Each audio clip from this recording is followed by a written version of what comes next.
Of all the indulgences my precious baby daughter might want, of all the jewels we would buy her, and all the books she could read, and all the delicious pheasant and rabbit she could eat, she decides that above all things she must have a cleric!"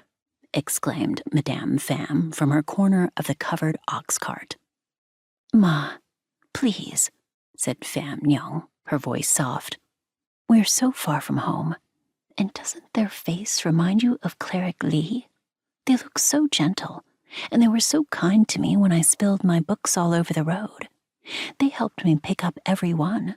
I'm so grateful they said they would accompany us to my wedding negotiations to bless me and to keep away the wicked spirits. Can't you be grateful too?"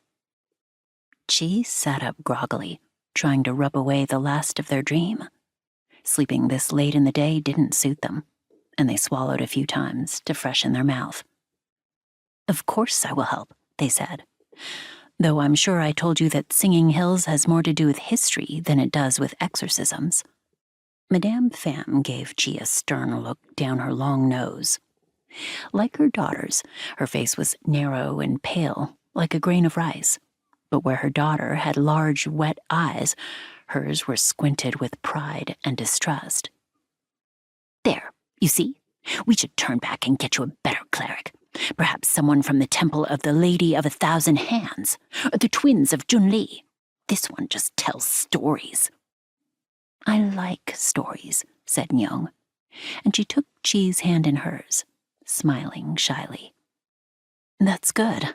I have a lot," Chih said, momentarily enchanted by Nyong's smile. She smiled close-lipped with one side higher than the other, and it was the prettiest thing Chih had ever seen. The ox cart swayed, and Nyong momentarily fell against Chih's side.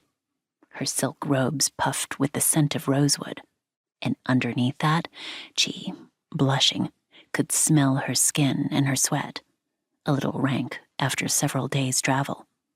Nyong straightened, pressing her fingers modestly to her cheeks, and Chih sat up straight as well, bearing up under Madame Pham's suspicious eye. "I tell stories, and I record them as well," Chih said. "That would be a nice thing for your daughter's wedding, won't it? To have it entered into the records at Singing Hills? If Almost Brilliant were here." "Such a shame she could not accompany you on this trip," said Nyong.